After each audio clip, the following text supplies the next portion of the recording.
we're going to quickly preview the Royal Rumble, and we only have 5 matches to discuss. So let's go through the undercard first. Bianca Belair and Alexa Bliss. My interest in this is almost zero, and I imagine Bianca retains with some goofiness with Alexa Bliss, and maybe this bleeds over into television to keep Bianca busy, because that's what you have to do this time of the year until you get closer to Mania.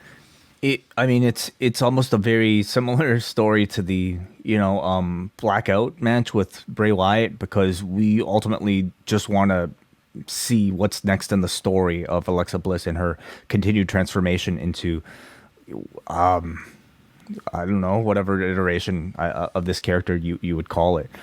So I'm the difference between this time and the previous times are, of course, the Triple H involvement, the Paul Levesque creative involvement. Are they going to learn from the lessons of the past and somehow be able to make this a compelling wrestling match without getting too off course with some of the character work?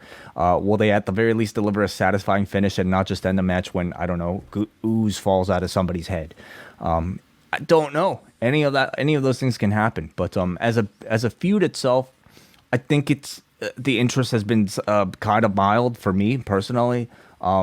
Maybe because I'm so skeptical that this, Uncle Howdy stuff will turn out well. But I'm hoping that it's a good match, and I'm hoping that the wrestling takes a bit more focus than just the story. Do you see some kind of tie-in between this and the Pitch Black match with all the lead up to it? I mean, Uncle Howdy has been attached to both of these things, right? So I think it only makes sense if you have those expectations, depending on, or they could just tease it and then pay it off at another time. But, one's on SmackDown, one's on Raw. You don't, what am I saying? I was going to say you don't have many chances for them to interact, but what am I saying? Who's Uncle Howdy signed to? Who does he have an exclusive contract with? We will ask Adam Pearce. I don't know. He's a free agent. Yeah. The Pitch Black match. I guess everyone is at least curious to see what this is. This could be one of those disasters, or they have a well thought out plan. We will find out in 24 hours time. But I think the end result of this is Bray Wyatt destroying this guy and going off with whatever he's going to do with Uncle Howdy. And that's fine. If it's going to be Uncle Howdy and Bray Wyatt married to one another on the side, cool. Do all your hocus pocus stuff. That's the part of the show that you do it with. And it doesn't have to affect your Bianca Belairs and your Seth Rollins and all of that. After Mania is another story. But for the next 2 months, I'm not going to complain about these segments because they can just be their own thing if you just keep these two away from everything else. Yeah. It really, at least for now, comes down to this. I think this feud has been awful. I think their promo segments have either been confusing or inconsistent between each other, or just plain not interesting. Save for the Taker segment and maybe even tonight, but beyond that, it's taken 2 months to get to this, John. So I think it's been pretty bad. But we'll forget about it all if the match is good. Now, if the match is bad, we'll probably forget about the build as well and just focus on how bad the match was, for eternity. But, for Bray Wyatt, I think this is really, really important. Throughout the last run, I mean, we've all kind of maybe missed the character, but none of us have ever looked forward to the matches. And are things going to be different this time around? This is his first match under this new gimmick, or at least new run. Can he change that opinion? I'm kind of excited for this because this has all the makings for a match that we're going to come on tomorrow night, and I'm just going to destroy, and Way's going to have that smirk and be like, I really love this. I think this certainly could be that match. Or maybe the opposite. Maybe we will find out. Mm-hmm. Roman Reigns against Kevin Owens for the Universal Championship. Do you imagine they sandwich this between Rumble matches? They could, but have they, what was the last, they don't, in recent years, have they ended a Rumble with the title match? I mean, they could always, it really depends on what they want to close the scene with. And I actually feel like there's enough interest perhaps in Roman and Owens and of course Sami Zayn attached that you could end the show with something like this. But yeah, more likely you probably start with one Rumble, have your wrestling in between, including maybe this match, and then end with the other. Yeah, I mean, if there's a storyline reason to put this on last, you put this on last. But I would say, if you want a reason to remove Sami Zayn from the Rumble, you do this earlier. But we will see. Because if you're doing the Rumble before all of this stuff, you do run that risk. Like Zayn is going to be a shadow over this Rumble unless you have a really great idea for him that's not going to upset your audience in the process. Yeah, I have to assume that they've got something good planned, and I think they need to make it pretty definitive if it is, in fact, like him getting taken out in the body of this match. You can't just like have Kevin Owens powerbomb him or Roman Reigns powerbomb him through a table. People are still going to be expecting Sami Zayn unless you even if you carried him out in a stretcher. I kind of feel like the audience might expect Sami Zayn, but I might be in a bit of a. We'll see. Like Sami Zayn, at least in the interview, seems to believe that this crowd won't turn on the match. Do you like? He might be right. Yeah, he might be right. Have audiences changed in somehow? I do think as well, like the stadium size of where they are, I think it's less prone for just that kind of a reaction. Like you are talking a lot more people, and and quite frankly, we have not seen those types of reactions in WWE, and that's going back several years. Like that's not a just Vince to Hunter changeover that we have seen. Like it has been years since we have had some of those crowds of where they have just completely turned on a show. We've had some dead crowds, but actively turning. Like you have to go back to some of those Reigns Lesnar matches that they did years ago, not even the most recent ones. So he might very well be right that it's not the same kind of reaction that you're going to get from your audience. But I think you, at the same time, want to be mindful of that because I think people have propped that up in their mind about Sami Zayn feels like the choice this year. It's like what Punk said in 2014. It was Bryan's year. It feels like it's Zayn's year when you're looking at everything. But again, Cody Rhodes is coming in, and I think he's going to be pretty red hot upon this comeback as well. Your thought, I assume, is Reigns retains this pretty definitively. He's not losing to Owens, and Owens goes into Montreal as champion. You're not predicting that? No, I don't think so. Men's. Let's go with the Women's Rumble. I don't have a whole lot to say. Look at this. Look at this graphic. This is selling you on the 30-woman Royal Rumble. Let us see. Do they have? Well, we got Xia Li in there now.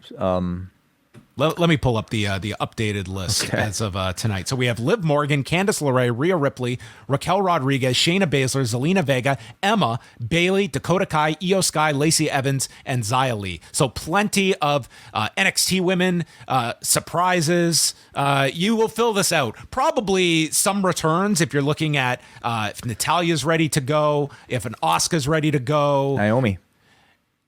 Naomi is one that, that certainly will get a big reaction if she is back. Chelsea Green, I think everyone's expecting imminently, so that this is the kind of place to debut someone if you want. Anyone else that, who is your winner? Is Rhea Ripley the obvious choice here? I think it's Rhea and Raquel at the end, unless they just go for a curveball, which you can with the women's title split. You can go different directions if you so please. Well, let's think about like what the possible Mania matches are for either championship. I think Bianca and Charlotte was done for a reason on Monday, and I think that there's a reason that segment was important to keep on the show, to link those two together on the show where there's a reason to have them together. And just the way that was done, it just tells me that is probably on the table. And who do you see for Rhea Ripley? Well, you would, in theory, I don't necessarily see them doing champion versus champion. So, are you getting the title off of either Bianca or Charlotte? I would think so. I don't see it being Sonya, and I don't see it being Alexa Bliss. Well, you can take the belt off of Bianca. I mean, in Bianca chasing Charlotte, I think makes a bit more. Well, they're both baby faces too, though. For now. Yeah. You could always do the one woman loses. If Bianca lost the title and then I don't like the idea of her losing and then coming back in the Rumble. I'm kind of tired. No matter what we're saying, I just see nobody but Rhea Ripley being at all viable. Maybe if a Naomi were to come back, Maybe you could make an argument, but I don't even see that really.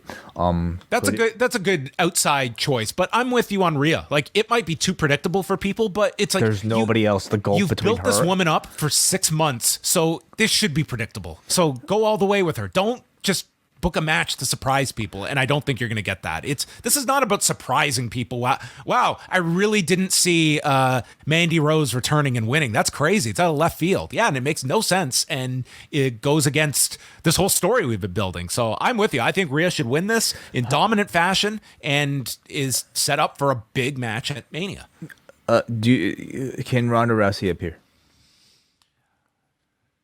I don't know if there's a purpose to her showing up if she is not winning it. Well, maybe she'll win. I don't like her winning this. I feel Ronda, you can get her into a big match. How about Becky Lynch? To win and Becky Lynch to win the Rumble. Oh yeah, sure. She would be. Has she even been announced for this thing? Not officially. No. That's weird. Why hasn't she? Same with Bayley. Bayley's in. Bayley announced. Oh, Bayley is in. Okay. Yeah. I'm curious about these odds. Where do you go for your odds? I don't. I get them. I get some emailed to me for like these. Yeah, I'm always curious to see like what people say. So let's during Rumble time. Let's go to the Odds Checker, and see for the women who the favorites are. I'm actually going to bring this up on screen. Nia Jax.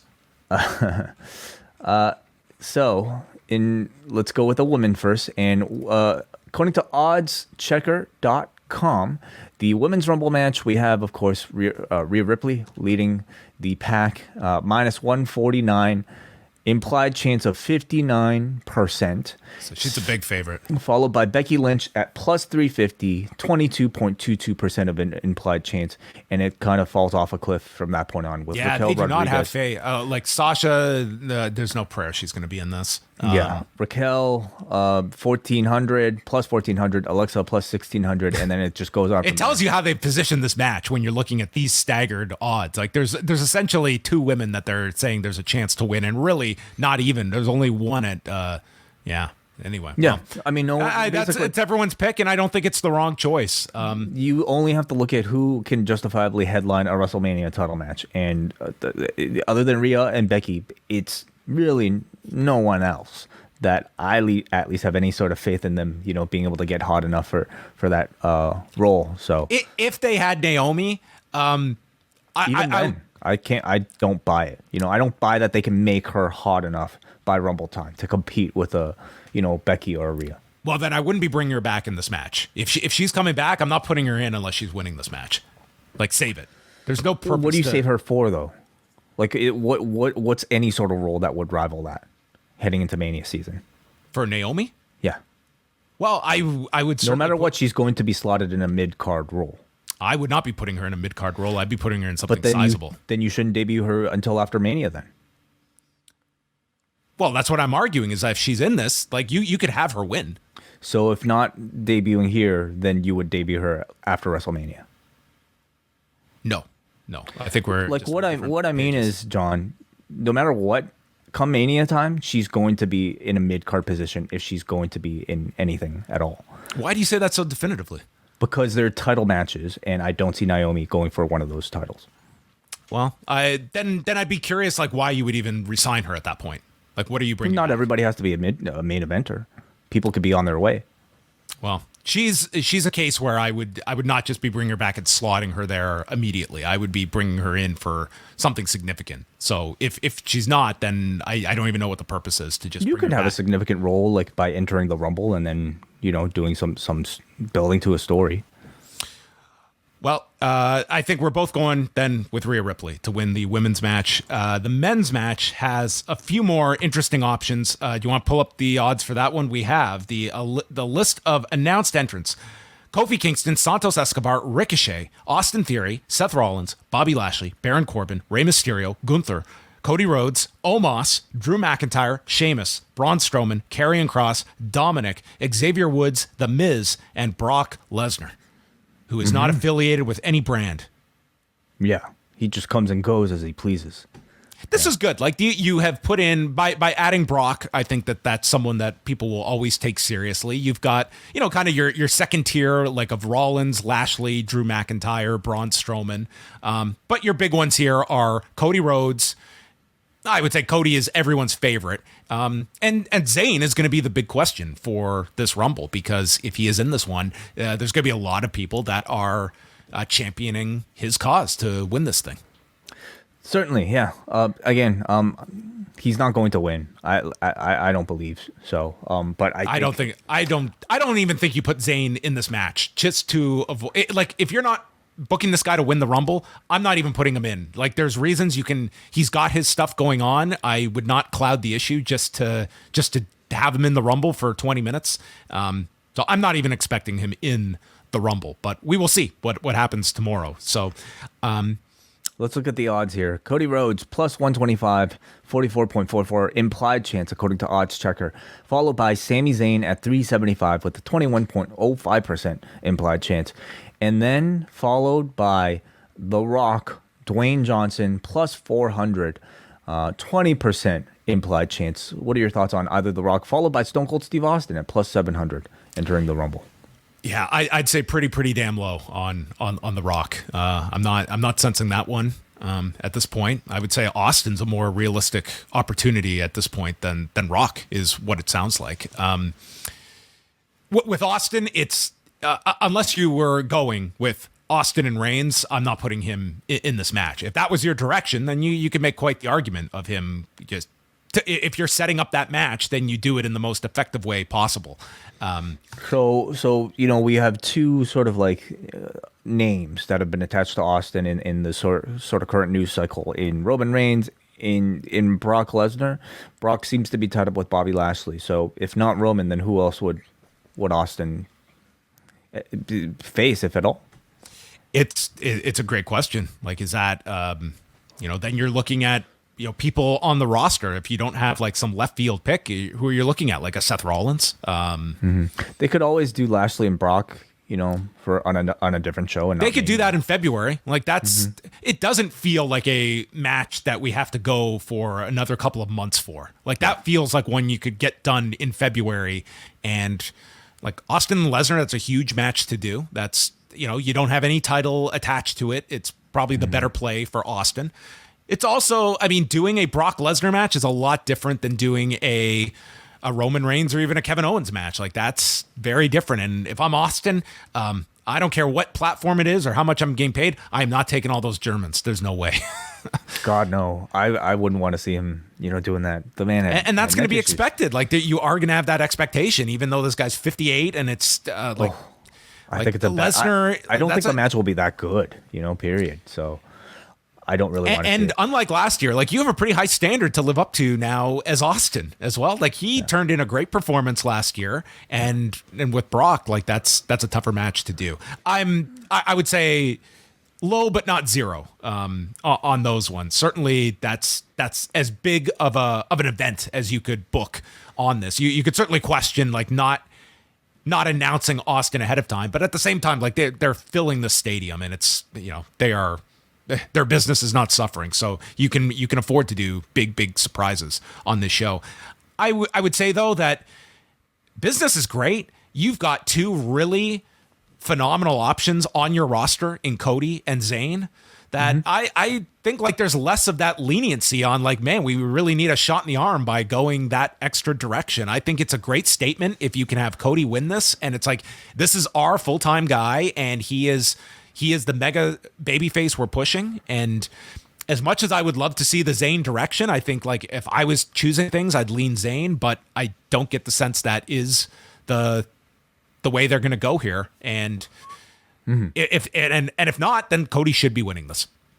Yeah, to me, Cody's a safe bet. I like the idea of Austin being attached to Mania, but I don't think he needs to be attached to the title program. In order to have his value. Then he's not needed in this. Like, don't trivialize a match with him that he's not winning and it's just done for like make people wait for that one. And even though like Austin, I think looked, you could say good, in what we saw of him last year. I mean, I feel like, to me, I prefer an air of legitimacy in how well somebody moves to justify that they could win a Royal Rumble match. And what does that mean? Like, we just watched 1997. That was the most illegitimate finish ever. Let's see. Maybe he'll win the same way. He'll come in, get eliminated, and just eliminate a bunch of other people. Anyway, Cody seems to be a safe bet. Let's maybe talk about some because there's a bit more story attached to this Rumble certainly than the Women's Rumble. What sort of big spots or roles or sort of connections can you see for some of the people heading into this? Well, this is the first true Hunter booked Rumble. And I think it does, because man, last year's was such a letdown. There was none of that kind of stuff.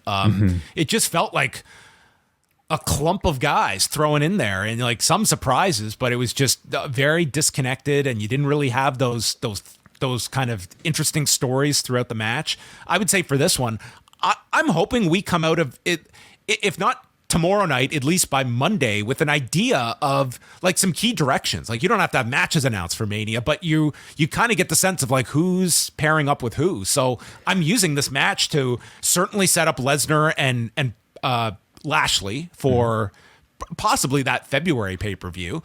I think you want to have at least a pretty... I would want to do something of importance with Gunther in this match. It's a chance for him to interact with somebody that we're not thinking about. Of all the guys with the monster spot, the big man sort of whatever, Andre, big spot, I think it would be him. And I think it'd be great to see. I agree. I don't want to see that reserved for Omos or Braun. It should be Gunther. It should be Gunther throwing out those guys. Sure. Single-handedly. And he should be the focused one. And if we know, I think Triple H's love of Gunther, I think that's a very high likelihood of him getting the most eliminations. I certainly think you'll maybe have a bit of a reunion between Seth Rollins and Cody Rhodes in ring, potentially. Those two just kind of rekindling the rivalry. And if not Cody versus Roman Reigns at WrestleMania, do they do Rollins and Cody again, for the fourth time? Or if you want to keep Rollins in this babyface role, you can do enough of tying this up by just Cody eliminates Rollins, and that's sort of your acknowledgement. It's that's as much of a wrap up as we're getting for now, because you don't want to Rollins is a babyface now. Potentially, yeah. This is also a chance for Rey Mysterio and Dominic to interact inside a ring. And you also have the chance of having Ed show up in this. Yeah, that is Judgment Day. It's about time Ed should be coming back. So he's a potential. What about here? Let me throw some names out at you as possibilities. Do you expect Bad Bunny in this match? Ooh, what's his tour schedule like? I don't know. I don't know off the top of my head. Let's just look it up, because there are a lot of people doing Rumble polls that I think will probably want to know. He might be their greatest celebrity link up that they were able to put together. This guy's the biggest musician in the world that they have. Yeah.